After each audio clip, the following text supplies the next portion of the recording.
Hello, and welcome to a show I like to call Why Is This Cool? A quick drive-by into whatever I found interesting while either trawling the internet or just hanging out in the world. Today's episode is inspired by my most recent visit to the Hotel Baxter. Not only does this place house, in my opinion, the best pretzels in Bozeman, and at one point my sister lived there, but it's also home to a deeply ingrained history of what makes Bozeman, Bozeman. This episode is all about an architect. Round of applause, I know.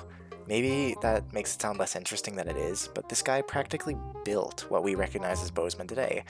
Fred F. Wilson, not to be confused with this guy, Milburn Lincoln Wilson, who Wilson Hall is named after. No, Fred Wilson was an architect who was born in Bozeman in 1877 when Montana was still a territory. Talk about old blood around here. He went to school at MSU at a time when it was called Montana State College, MSC, and went on to finish his Bachelor of Arts in Architecture at Columbia University in 1902. For context, this guy went to Montana State University College at the time when it was only 7 years old. I can only speculate as to the reason he searched out a more prestigious college, because in researching this video, I ran into a bit of a roadblock.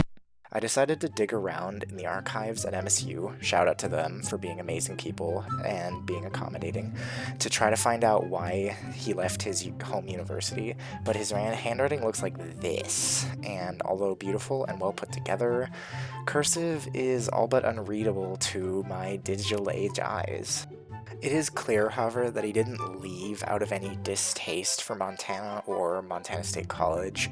He quickly became one of MSU's top contributors of architectural planning and buildings. His career included an entire laundry list of MSU's buildings, including Herrick Hall, the Sub, and the heating plant all around campus. So, why is this cool? That's the whole point of this show, after all. I think there's something distinctly powerful about a Bozemanite, someone who went to school here, who wanted to uplift his hometown to something beautiful, something in his own vision.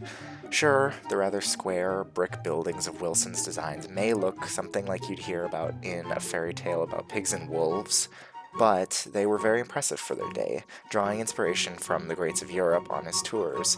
In fact, in your day-to-day life, you probably spent a lot of time in and around Fred Wilson's work, a physical mark left behind by MSU's past. I want to sincerely thank you for giving this a listen. I know this is not your usual topic. A lot of people usually find history to be kind of meh, whatever.